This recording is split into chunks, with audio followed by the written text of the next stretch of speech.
मधुबन के बाबा, मधुबन के बाबा मुरली वाले, आपका क्या कहना, आपका क्या कहना। ओम शांति। आज 26 अगस्त 2022 के साकार मधुर महावाक्य हैं। आज मीठे मीठे बाप दादा बोले, मीठे बच्चे निरंतर एक बाप की याद में रहने का पुरुषार्थ करो, यही है बेहद का सतो प्रधान पुरुषार्थ। बाबा कहते मीठे बच्चे निरंतर एक बाप की याद में रहने का पुरुषार्थ करो, यही है बेहद का सतो प्रधान पुरुषार्थ।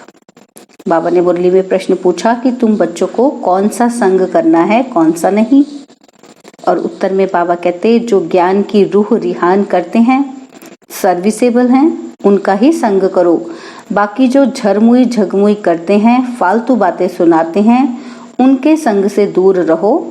Here no evil, see no evil.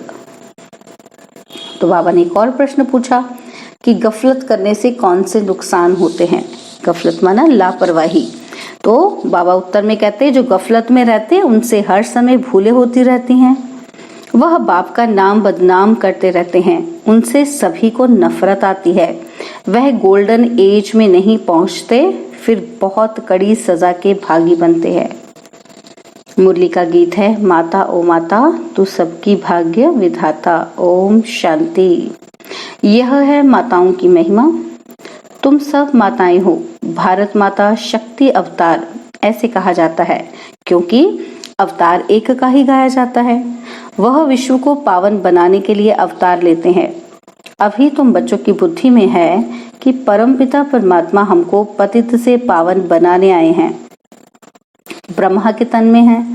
यह जो दिल वाला मंदिर है, यह पूरा यादगार है। जो भी भक्ति मार्ग के यादगार हैं, यादगार होते ही इस संगम के हैं। सत्युग त्रेता में तो ऐसी बातें होती नहीं। फिर रावण राज्य में मनुष्य दुखी होते हैं, रावण ही रजो तमो बनाते हैं। अब इस समय यह सृष्टि है तमो प्रधान। जब सृष्टि सतो प्रधान थी तो तुम बच्चे वहां राज्य करते थे। तुम्हारी बुद्धि में यह स्वदर्शन चक्र है। तुम ब्राह्मण ही स्वदर्शन चक्रधारी बनते हो। ज्ञान देने वाला एक ही ज्ञान सागर है, जिसकी निशानी यह दिलवाड़ा मंदिर है। और फिर अचलगढ़ और गुरु शिखर भी हैं। तुमको मालूम है शिखर चोटी को कहा जाता है। पहाड़ी पर शिव बाबा का मंदिर है, जिसके लिए कहा जाता है कि ज्ञान अंजन सतगुरु दिया। तो ज्ञान का सागर हुआ ना। ये बिल्कुल एक्यूरेट यादगार है। तुम बैठे भी यहाँ ही हो चोटी पर चढ़ने के लिए, परमपिता परमात्मा के गले की रुद्र माला बनने के लिए। तुमको यहाँ ज्ञान मिलता है। फिर जब तुम अचल स्थिर बनते हो तो तुम जाकर रुद्र माला बनते हो। जब तुम सतो प्रधान बन जाते हो तो तुम बाप के साथ निवास करते हो। यह जैसे डबल पियर घर है। प्रजापिता ब्रह्मा का भी है और शिव बाबा भी यहाँ आया है तुम बच्चों को ज्ञान श्रृंगार कराने। यह है बेहद का पियर घर। ससुर घर वह तो हद के होते हैं। कन्या ससुर घर जाकर जेवर आदि पहनती है, उसमें सुख समझती है। तुम अभी समझ गए हो कि हम बेहद के बाप के घर में बैठे हैं ससुर घर जाने के लिए। अविनाशी ज्ञान रत्नों की धारणा कर रहे हैं। 21 जन्मों के लिए तुम्हारी झोली भर रही है, परंतु तीव्र वेगी इतने नहीं हैं। सतो प्रधान को तीव्र वेगी कहा जाता है। कोई सतोगुणी और कोई अब तक भी रजोगुणी है। 3 प्रकार के पुरुषार्थी होते हैं। ऊंच ते ऊंच पुरुषार्थी सदैव बुद्धि में एक बाप को ही याद रखते हैं। ऊंच ते ऊंच है वह बाप। अभी तुम जानते हो कि हम बच्चे बेहद सुख में जा रहे हैं, तो उसके लिए भी पुरुषार्थ बहुत अच्छा करना पड़े, बेहद काम। तो आत्मा कहती है कि मैं आयरन एज में आ गई हूँ, अब परमपिता परमात्मा मिला है। कहते हैं कि बच्चे तुमको यहाँ पुरुषार्थ कर गोल्डन एज में जाना है। जब ऐसी अवस्था हो जाएगी तब गोल्डन एज में आएंगे। तमो प्रधान से फिर सतो प्रधान बनना है और सतो प्रधान भी सबको बनना है। तुम्हारा पार्ट ही सतयुग में है, इसलिए तुम सतो प्रधान बनते हो, परंतु जाना तो सबको है ना। सबको नंबरवार रुद्रमाला में आना है। यह रुद्रमाला कितनी बड़ी है? और फिर है 8 और 108 रत्नों की वैजंती माला जो विष्णु के गले में दिखाते हैं। तुम्हारा यादगार कितना एक्यूरेट दिल वाला मंदिर बना हुआ है। नीचे तपस्या में बैठे हैं, ऊपर में राजाई दिखाई है और मंदिर में मुख्य जगदम्बा का भी नाम है। पाठ तो तुम माताओं का है ना? बाप आकर गुरुपद तुम माताओं को ही देते हैं। यहाँ भी मेजॉरिटी माताओं की है, इसलिए भारत माता शक्ति अवतार गाया जाता है। सेना भी कहा जाता है क्योंकि आपस में बहुत है ना। तुम देखते हो वृद्धि को पाते रहते हैं। सन्यासी घर बार छोड़ते हैं पवित्र बनने के लिए। रावण राज्य शुरू होता है तो पवित्रता की जरूरत रहती है। उस समय हाहाकार हो जाता है, अर्थक्वेक आदि हुआ होगा। इतने सब महल आदि कहाँ गए? सब विनाश को पाते हैं, वह सागर में चले जाते हैं। यह सृष्टि का चक्र कैसे फिरता है ये समझने की बात है। आयरन एज से फिर गोल्डन एज में जाना है।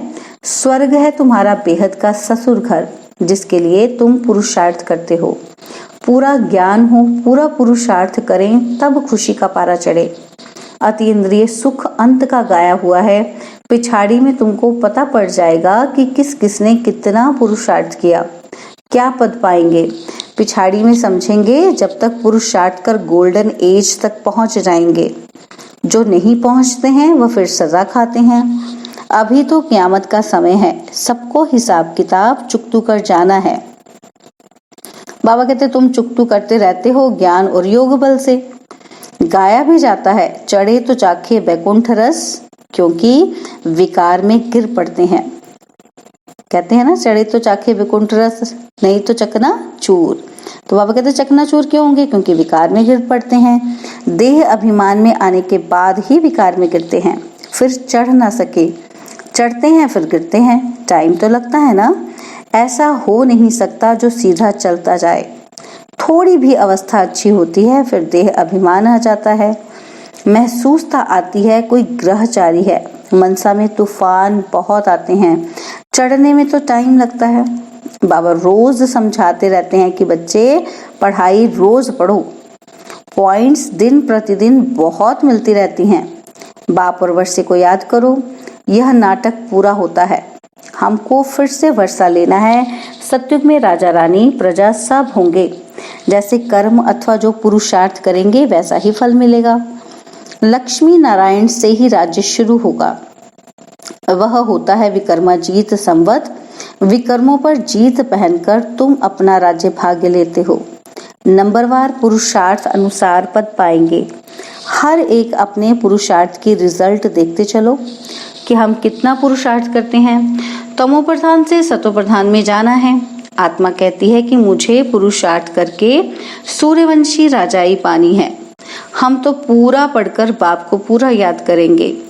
तुमको अभी सारे ज्ञान की रोशनी मिलती है कि भविष्य में तुम क्या बनेंगे। बहुत बच्चे गफलत करने के कारण भूल जाते हैं, अवज्ञा भी करते रहते हैं, बेहद बाप की निंदा कराने के निमित्त बन पड़ते हैं। क्रोध के कारण भी कितना नुकसान कर देते हैं। समझते हैं इनमें तो क्रोध का भूत है, इसलिए कामी और क्रोधी से बहुत दूर रहना चाहिए। उनका संग नहीं करना चाहिए। संग उनका होना चाहिए जो ज्ञान की टिकलू टिकलू करते हैं। ऐसे नहीं जो झरमुई झगमुई करते, किसी की निंदा करते हैं कि उनका संग हो जाए। बाबा कहते सिवाय ज्ञान के कोई बात नहीं सुनना चाहिए। यह बातें भी नामी ग्रामी हैं। दिखाते भी हैं कि धूतियों के कारण राम सीता को वनवास मिला। धूतीपना नुकसान कर देता है।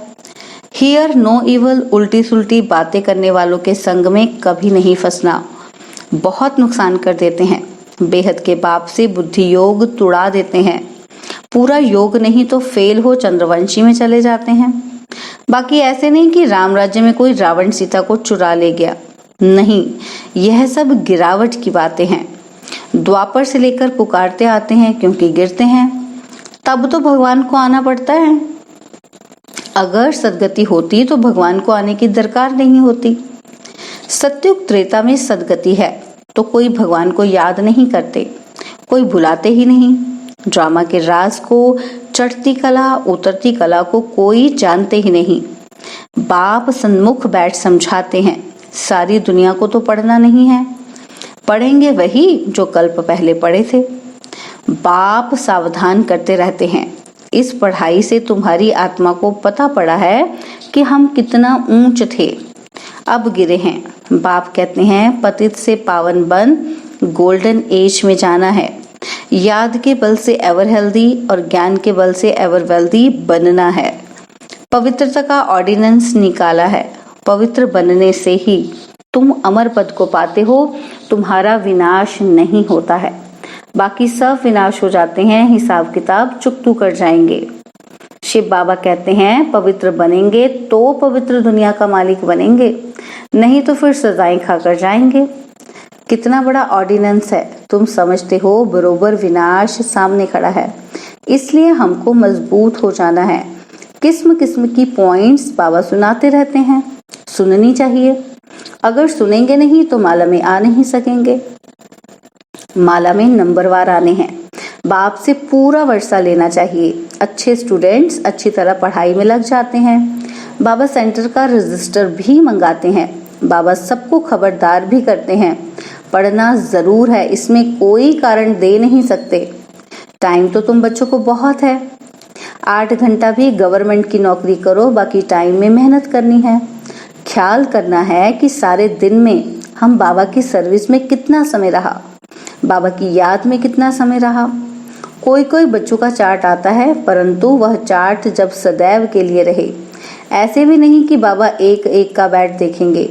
यह फिर सेंटर की ब्राह्मणियों का काम है। ब्राह्मणियों में भी नंबरवार है, गोल्डन एज में कोई पहुंची नहीं है, उसमें अजुन समय पड़ा है। कोई तो और ही श्रीमत पर ना चलने के कारण खिसक पड़ते हैं, फिर उनको कोई मान भी नहीं देते हैं, कोई भी उनको पसंद नहीं करते हैं। तुम बच्चों को दुनियावी बातें बिल्कुल नहीं करनी है। कोई झरमुई झगमुई करते हैं तो समझो हमारा दुश्मन है, ये हमको गिराने वाला है। फालतू बातें नहीं करनी है, अपने को देखना है कि कहाँ तक पहुंचे हैं। सतगुरु एक बाप है, उनमें ये ज्ञान भरा हुआ है। तुमको तो ऊपर गुरु शिखर यानी कि परम धाम में जाना है। ये सब ज्ञान की बातें हैं, पहाड़ आदि की कोई बात नहीं है। सबसे पार चले जाना है, इन बातों को कोई जानते नहीं है। बाप कहते हैं कि तुम पहले तमो प्रधान थे, अब तुमको सतो प्रधान बनना है। बहुत हैं जिनको यह भी निश्चय नहीं है, पूरा योग नहीं है। दूसरों को समझाते हैं, उनका कल्याण हो जाता है। ऐसे नहीं कि वह कल्याण करते हैं, नहीं, वह तो अपने भाग्य अनुसार राज को समझ जाते हैं। ऐसे बहुत हैं जो ब्राह्मणी से भी तीखे चले जाते हैं। कई बच्चों में अभी तक देह अभिमान बहुत है, पिछाड़ी में देह भी याद न रहे। सन्यासियों में भी कोई विरले ऐसे होते हैं जो बैठे बैठे शरीर छोड़ देते हैं। तो बाबा कहते और सन्नाटा हो जाता है, फिर भी गृहस्थियों के पास जाकर जन्म लेते हैं और फिर श्रेष्ठाचारी बनने के लिए जंगल में चले जाते हैं। माया का राज्य है ना, यह चक्र कैसे फिरता है उनको भी समझना है। बहुत बच्चियां हैं जिन्होंने बाबा को कभी देखा भी नहीं है, तो भी याद करती रहती हैं, तो जरूर ऊंच पद पाएंगे। सारा पुरुषार्थ का खेल है ना। कोई तो रात दिन बहुत मेहनत करते हैं। तुम जानते हो इस पतित दुनिया में, इस ही शरीर में तुमको सतो प्रधान बनना है। टाइम लगता है पावन बनने में। जब तक यह दुनिया है, यह पढ़ाई है, तब तक पढ़ना है। जहां तक जीना है वहां तक पीना है, ताकि कर्मातीत अवस्था में चले जाएंगे। इस देह से, दुनिया से बिल्कुल ममत्व निकल जाए। राजा रानी बनने में मेहनत है। जो पढ़ेंगे वह दिल रूपी तख्त पर बैठेंगे। अंदर में समझते हैं कि कहाँ तक मददगार है। बेहद का बाप अवस्था देख प्यार करेंगे ना। बाप कहते हैं अपना कल्याण करना चाहते हो तो श्रीमत पर चलो। ऐसा काम नहीं करो जो दूसरों को नफरत आ जाए। बॉक्सिंग है ना, तुमको इस युद्ध में कितना टाइम लगता है। अच्छा, मीठे मीठे ज्ञान गुलजारी, ज्ञान योग के पुरुषार्थी बच्चों को माता पिता बाप दादा का याद प्यार और गुड मॉर्निंग। रूहानी बाप की रूहानी बच्चों को नमस्ते। हम रूहानी बच्चों की रूहानी बाप दादाजी को दिलवाजान सिकवा प्रेम से नमस्ते। ओम शांति। प्यारे बाबा, मीठे बाबा, मेरे बाबा, शुक्रिया बाबा, शुक्रिया बाबा, शुक्रिया बाबा। धारणा के लिए मुख्य सार है, पहला पॉइंट है, अपनी झोली अविनाशी ज्ञान रत्नों से भरकर अपना श्रृंगार करना है। अतीन्द्रिय सुख के लिए बुद्धि को ज्ञान से भरपूर करना है। और सेकंड पॉइंट, धूतीपना बहुत नुकसान करता है, इसलिए ज्ञान के सिवाय कोई भी बात सुननी सुनानी नहीं है। उल्टी बात सुनाने वालों के संग से बहुत दूर रहना है। बाबा ने वरदान दिया, सर्व प्राप्तियों की खुशी में उड़ते हुए मंजिल पर पहुंचने वाले स्मृति स्वरूप भव। सर्व प्राप्तियों की खुशी में उड़ते हुए मंजिल पर पहुंचने वाले स्मृति स्वरूप भव। ब्राह्मण जीवन में आदि से अब तक जो भी प्राप्तियां हुई हैं, उनकी लिस्ट स्मृति में लाओ तो सार रूप में यही कहेंगे कि अप्राप्त नहीं कोई वस्तु ब्राह्मण जीवन में, और ये सब अविनाशी प्राप्तियां हैं। इन प्राप्तियों की स्मृति इमर्ज रूप में रहे, अर्थात स्मृति स्वरूप बनो तो खुशी में उड़ते मंजिल पर सहज ही पहुंच जाएंगे।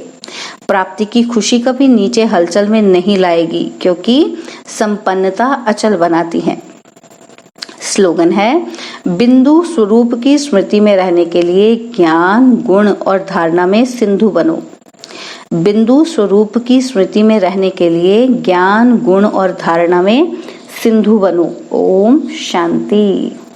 और अब यह एक बहुत अच्छी वीडियो भी जरूर देखें।